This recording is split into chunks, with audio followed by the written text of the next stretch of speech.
Selamat datang di Lampung Selatan, sebuah wilayah yang dipenuhi dengan keindahan alam dan kekayaan budaya.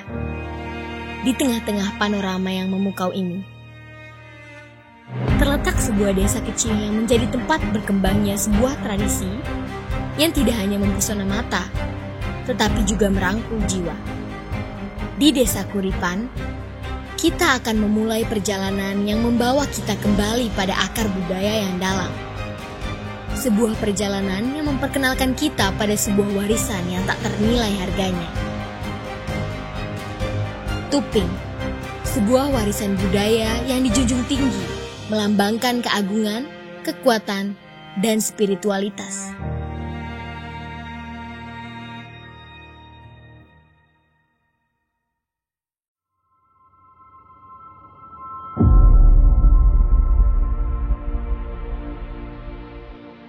Definisi tuping kalau menurut kita adalah penutup wajah. Penutup wajah untuk supaya orang tidak mengenal kita. Awal sejarahnya terdapat sebuah cerita tentang seorang ratu bernama Muhammad Aji Saka yang lebih dikenal sebagai Minak Gejalo Ratu. Ayahnya, Syarif Hidayatullah, yang juga dikenal sebagai Sunan Gunung Jati, memberikannya warisan sebuah kotak. Saat dalam perjalanan pulang, dia berpikir kotak yang diberikan oleh ayahnya berisi apa, dan dia membuka kotak itu. Banyak sosok yang terbang berkeluaran dari kotak itu. Sosok yang terbang-terbang itu merupakan makhluk gaib yang wajahnya bergambaran dari 12 tuping ini. Cerita berlanjut ke masa perang. Ke-12 tuping inilah yang membantu Raden Intan dalam melawan penjajahan Belanda. Ke-12 tuping ini bisa disebut sebagai punggawa. Merekalah yang wajib memakai wajah tuping tersebut. Itulah keterkaitan tuping dengan keratuan darah putih. Ya, tuping ini kan di bawah pimpinan Raden Intan ini kan dari 12 punggawa tadi. Artinya begini ya, kalau kita urutkan ya. Jadi keratuan darah putih ini pimpinan pusatnya dikenal dengan nama Katu. Ada yang manggilnya Dunungan. Jadi di keratuan darah putih itu dipimpin oleh, kalau sekarang adalah Raden Intan IV, yakni Erwin Syahrial Esos yang memimpin. Kemudian di bawahnya ada 4 orang pangeran. Pangeran Putra, Pangeran Jimat, kemudian Pangeran Warga, Pangeran Imba. Di bawah pangeran ini ada 12 orang punggawa yang pangkatnya beda-beda. Ada yang berpangkat karya, ada yang berpangkat temunggung. Dalam mempertahankan Lampung, Raden Intan dibantu dengan ke-12 tuping. Dan mari kita berkenalan dengan masing-masing dari ke-12 tuping ini. Tuping Igung Tebak bertugas di Gunung Rajabasa, dipimpin oleh Karya Jaksa Desa Kuripan. Selain menjadi mata-mata, dia juga mempunyai pasukan 12 orang sebagai pasukan bala bantuan. Tuping Igung Tebak bertanggung jawab kepada seluruh pasukan yang sedang berperang dan pasukan buai tambal yang membantu. Tuping Igung Cungak bertugas di Tanjung Tua, dipimpin oleh Karya Kadinpati Desa Kuripan, membawahi 12 orang sebagai pasukan yang dikenal dengan pasukan merayap atau pasukan tupai tano. Tuping Igung Cungak memiliki penciuman yang sangat tajam untuk mengetahui keberadaan musuh. Tuping Luah Taring bertugas dari keratuan sampai matahari terbenam, dipimpin oleh Karya Menanti Khatu Desa Kuripan. Selain menjadi mata-mata, dia juga mempunyai pasukan 12 orang sebagai penyampai pesan dari pasukan satu dengan pasukan yang lainnya. Luah Taring menunjukkan sikap keberanian atau berani mati. Tuping Cangguk Khawing bertugas dari Seragi sampai ke Wais Kampung, dipimpin oleh Karya Jagapati Desa Kekiling. Selain sebagai mata-mata, juga mempunyai 12 orang pasukan yang dikenal dengan berani mati. Tuping Cangguk Khawing menunjukkan sikap berani dan seram. Tuping Banguk Khabit bertugas di Gunung Cuki Selat Sunda, dipimpin oleh Karya Yudanegara Desa Kekiling. Dia mempunyai 12 orang pasukan yang selalu siaga di Selat Sunda. Tuping Banguk Khabit ini berkarakter seperti berbicara terbata-bata. Tuping Bekek Banguk bertugas keliling gunung, dipimpin oleh Karya Jagapamuk Desa Ruang Tengah. Dia mempunyai 12 orang pasukan. Tuping Bekak Banguk ini berkarakter berbicara keras dan tegas. Tuping Mata Sipit bertugas di Batu Payung, dipimpin oleh Temunggung Agung Khaja Desa Ruang Tengah. Dia mempunyai 12 pasukan yang bernama Elang Bahuas. Tuping Mata Sipit berkarakter berpikir karena memiliki banyak ide dan memiliki keahlian melompat dari pohon ke pohon lain. Tuping Bangok Kicut bertugas di Gunung Karang, dipimpin oleh Ngabihi Paksi di Desa Ruang Tengah. Dia memiliki 12 orang pasukan. Tuping Bangok Kicut berkarakter menunjukkan keahlian dalam menyampaikan sandi-sandi. Tuping Pudak Bebai bertugas di Tanjung Selaki, dipimpin oleh Karya Bangsa Saka Desa Ruang Tengah. Dia mempunyai 12 orang pasukan. Tuping Pudak Bebai berkarakter seperti wanita, namun di medan pertempuran melebihi seperti pria. Tuping Mata Kedugok bertugas dari Keratuan sampai matahari terbit, dipimpin oleh Karya Sangunda Desa Tetaan. Dia mempunyai 12 orang pasukan. Tuping Mata Kedugok berkarakter pendiam dan pengantuk, tetapi pada saat waktunya akan menjadi sangat gagah. Tuping Mata Kecong bertugas di Tugu Tiga, dipimpin oleh Karya Kiai Sebuai Desa Tetaan. Dia mempunyai 12 orang pasukan. Tuping Mata Kicong berkarakter selalu siap siaga dan tidak pernah tidur, membawa panji-panji umbul bendera bertulis Allahu Akbar. Tuping Ehum Pesek bertugas di Sumur Kucing, dipimpin oleh Khaja Temenggung Desa Tetaan. Dia mempunyai 12 orang pasukan. Tuping Ehum Pesek berkarakter apa adanya.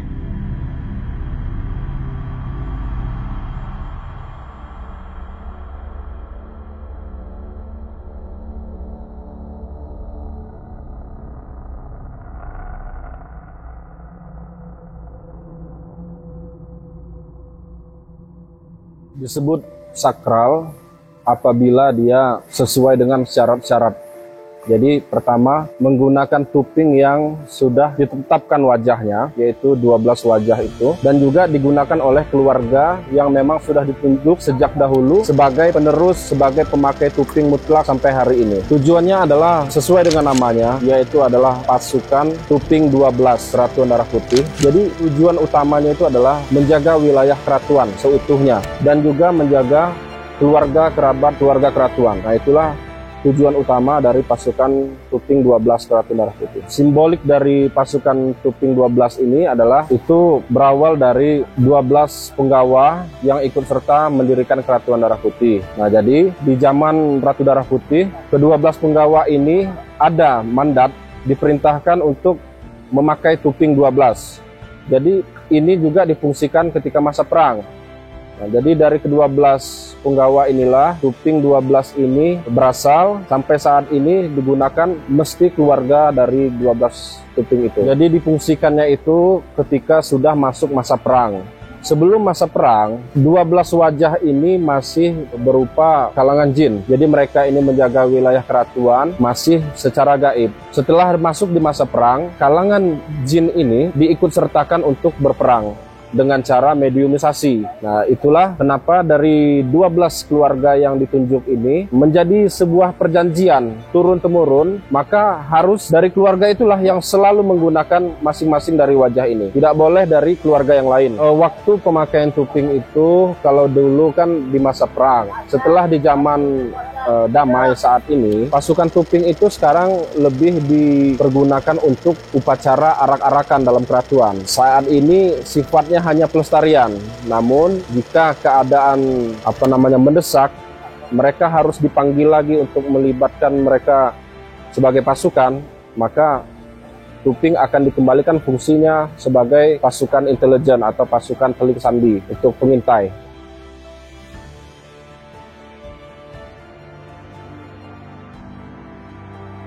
Falsafah yang diterapkan itu adalah yang pertama, fi'il pesendiri. Artinya itu mereka sebagai pasukan tuping ini mesti menjaga harga diri keratuan. Namun bagaimana cara mereka leluasa untuk berkamuflase, bersiasat, mereka harus menutupi diri dengan topeng. Dengan cara menutupi diri dengan topeng, mereka akan lebih leluasa untuk berkamuflase karena mereka ini adalah pasukan intelijen atau pasukan rahasia. Jadi yang kedua adalah falsafah nemui nyimah. Nemui nyimah itu berarti mereka sebagai pasukan tuping mesti ramah tamah terhadap tamu atau siapapun yang hadir ke keratuan dengan niat yang baik. Namun sekaligus mereka harus bisa menjadi sosok yang tegas apabila menemui pendatang yang ingin mengacaukan keratuan.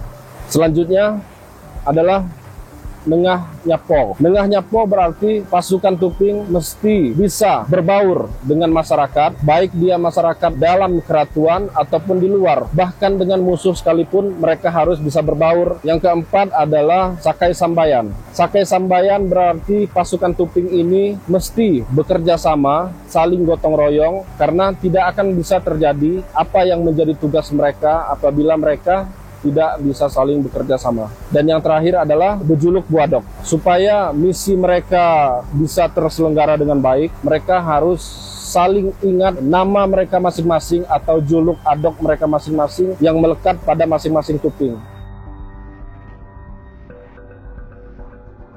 Jadi pakaian tuping 12 Kraton Darah Putih, mereka sifatnya mengikuti tugas mereka yang untuk berkamuflase. Jadi apapun yang ada di alam ini, itu bisa menjadi pakaian mereka, sehingga mereka harus benar-benar bisa menyatu dengan alam, supaya alam pun menyertai mereka dan mendukung mereka dalam melakukan tugasnya. Jadi tugas mereka ini sangat berat. Supaya mereka bisa menyatu dengan alam, mereka harus membersihkan diri mereka. Dan juga mereka harus menanamkan dalam hati mereka filosofis-filosofis yang ada di keratuan. Contoh, Ki Janji Dang Sebudi. Jadi kita kalau sudah berjanji itu, jangan pernah untuk mengingkarinya. Dan selanjutnya adalah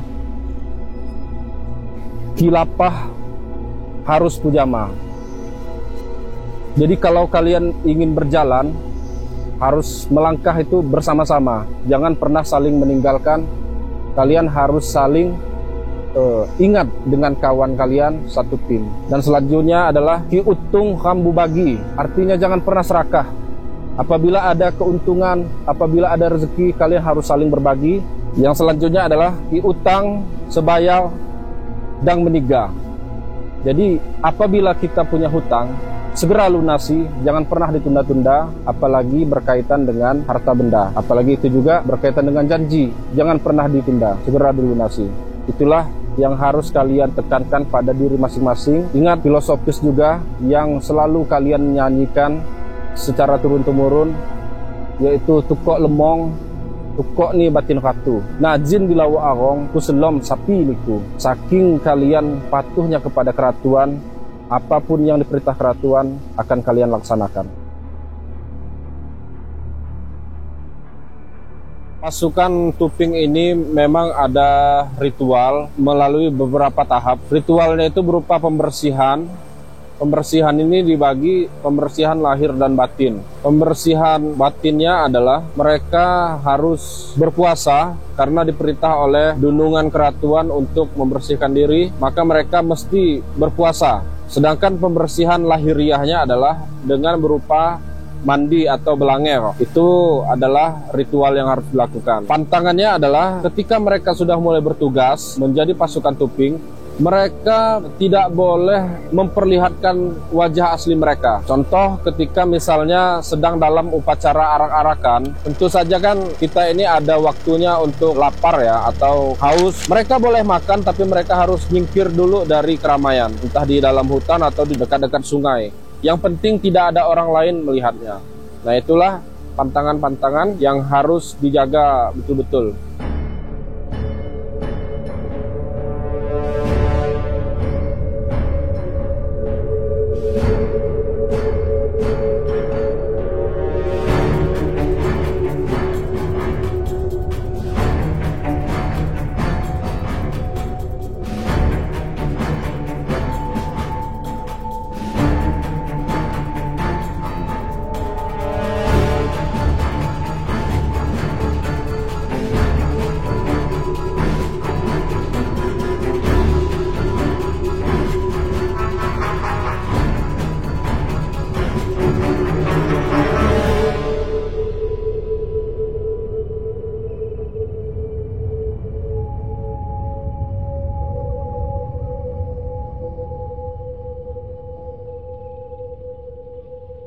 Orang yang pertama kali melihat topeng sakral itu kan image tuping sakral itu kan wajahnya nggak menyeramkan. Maka diciptakan tari tuping ini semuanya untuk menggambarkan sifat patriotismenya pasukan tuping ini, sehingga pesan kesan tuping hiburan dan tuping sakral itu berkaitan seperti itu. Gerakan pola lantai ada dalam gerakan tari tuping, tapi pada dasarnya gerakan polanya itu seperti yang pertama itu kicak akot, terus kenoi melayang, cangget, igel, dan kubu garang. Itu gerakan dasarnya dalam tari tuping, tapi dikemas ada namanya kan kreasi tarian ini.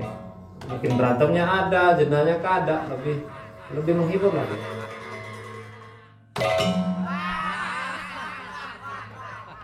Untuk pakaian tari tuping itu harus ada dalaman dulu, kain, bisa juga nggak pakai daun juga bisa, misalkan kain yang sedemikian rupa yang dibentuk seperti dedaunan, dikreasi lagi bisa. Tapi kalau hibur ini lebih enak ya memang pakai dalaman kain, terus ada daun pisang, daun kering itu, celananya seperti mirip tuping sakral, dan juga propertinya itu ya harus ada ya, properti cundang. Di tarian pun ada dia, bahkan properti itu digunakan juga dalam nari gitu. Sebelum menari itu kan syair dulu seperti gini.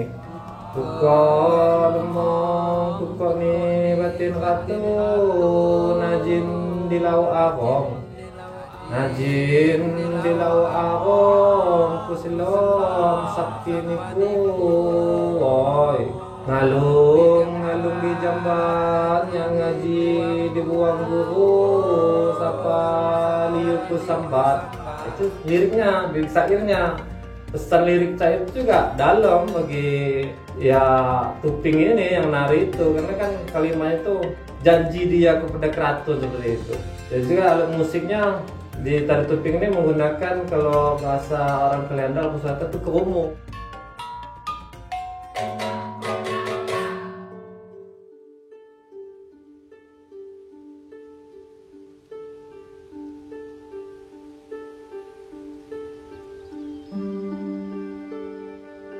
Tidak ada tarian pada dasarnya. Tidak ada tarian karena tuping itu merupakan suatu pasukan.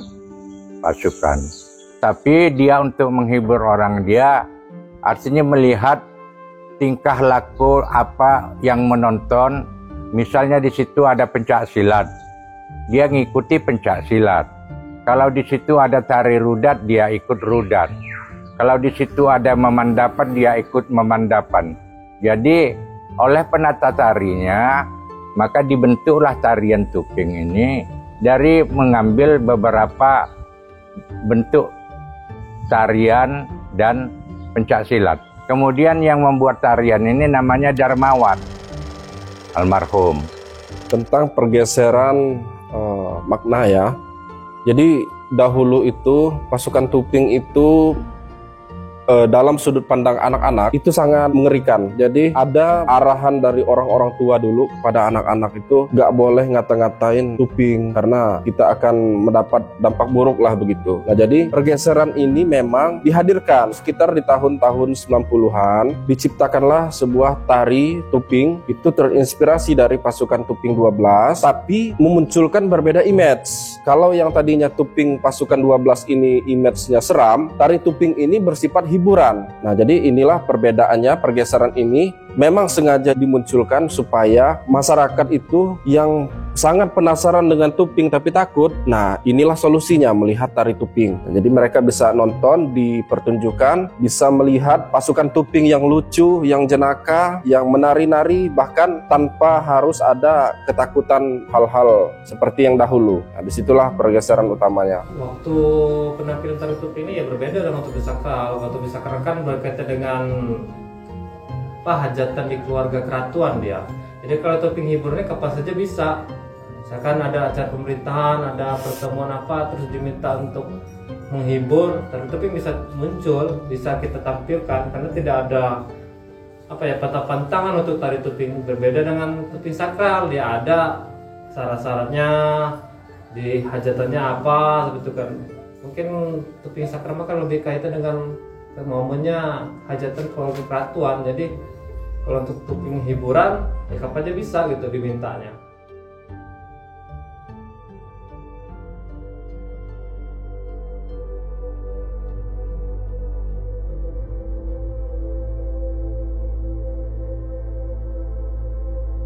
Jadi sangat penting bagi masyarakat Keratuan Darah Putih pada khususnya ya, dan juga sebenarnya masyarakat Lampung pada umumnya untuk memaknai filosofis dari pasukan Tuping 12 Keratuan Darah Putih. Jadi kita memaknainya itu adalah melihat dari segi tugas fungsi dari Tuping itu, yaitu Tuping pasukan pengintai atau pasukan telik sandi.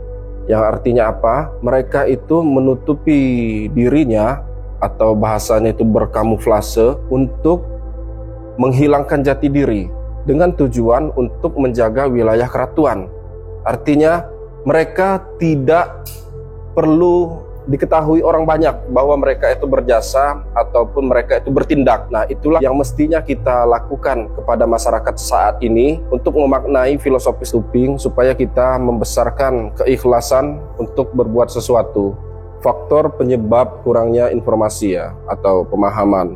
Jadi dahulu itu pasukan Tuping 12 itu adalah balik kita ke hal yang pokok ya, bahwa itu adalah pasukan rahasia. Dia tidak disebut pasukan rahasia apabila semua orang mengetahui.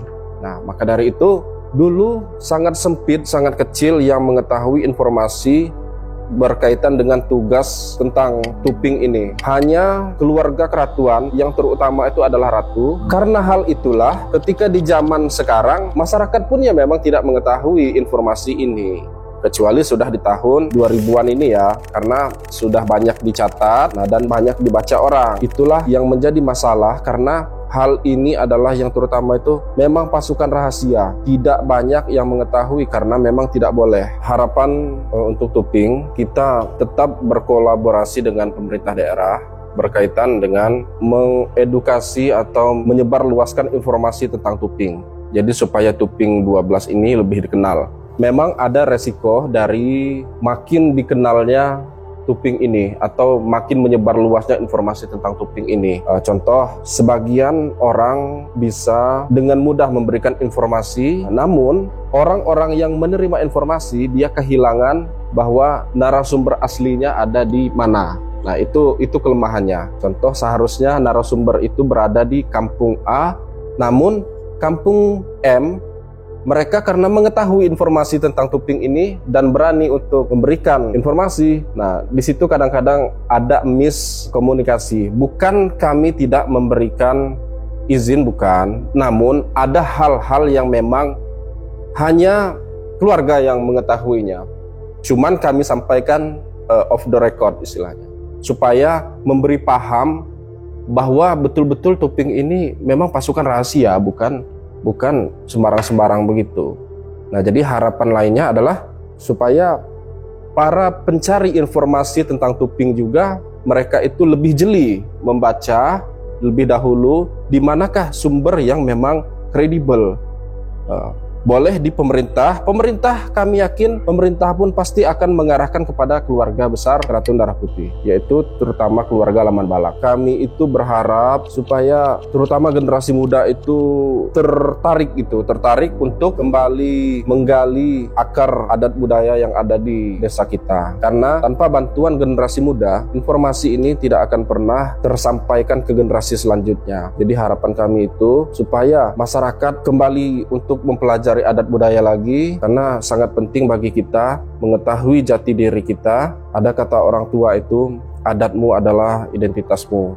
Jadi sudah sebaiknya kembali kepada jati diri kita untuk memahami makna filosofis apapun yang ada di budaya kita ini. Tuping ini merupakan pasukan khusus di Keratuan Darah Putih. Tuping ini terbagi menjadi dua. Nah, cara melestarikannya adalah kita melakukan tarian Tuping. Dengan seperti itu, semoga tarian Tuping dan Tuping dapat dilestarikan. Seperti yang ada di Dinas Pariwisata Kabupaten Lampung Selatan, cara melestarikannya adalah kita memajang 12 Tuping ini sebagai pajangan agar para tamu-tamu juga dapat melihat wajah-wajah Tuping dan mengenalnya, seperti itu. Tuping ini kan merupakan merupakan warisan budaya tak benda. Itu pada tanggal 27 Oktober di tahun 2016. Nah, ini kan sayang banget ya jika kita tidak melestarikan, ya, karena ini kan merupakan hal yang konkret. Jadi di sini upaya kita selain kita tarian juga, kita di sini adanya tugu tuping, itu ada di jalanan bypass, itu ada tugu tuping. Nah, tarian-tarian juga itu biasanya itu kita adakan tarian pada saat event-event yang lumayan cukup besar, seperti event pada Jumbara PMR kemarin, itu ada tarian tuping juga seperti itu.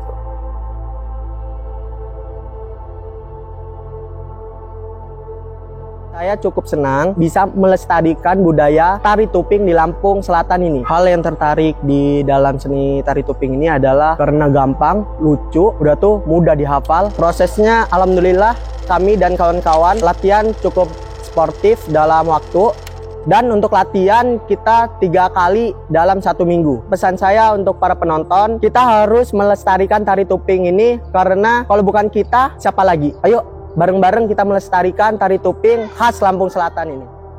Nah, mungkin di situ dulu harapan yang kami semua inginkan, mudah-mudahan tuping 12 ini bisa tetap lestari, terjaga, dan filosofisnya bisa dimaknai oleh masyarakat Lampung pada umumnya. Dengan keberadaan pasukan Keratuan Darah Putih dan gemerlapnya tari tuping, kita belajar bahwa warisan budaya tidak hanya tentang masa lalu, tetapi juga tentang kehidupan yang berlanjut dan identitas yang berkembang. Dengan demikian, kita mengakhiri perjalanan ini dengan harapan bahwa tuping dan kekayaan budaya Lampung Selatan akan terus menyala dan menginspirasi generasi-generasi mendatang. Marilah kita bersama-sama menjaga warisan budaya kita, agar cahayanya terus menyala terang. Untuk kita, untuk mereka, dan untuk generasi yang akan datang.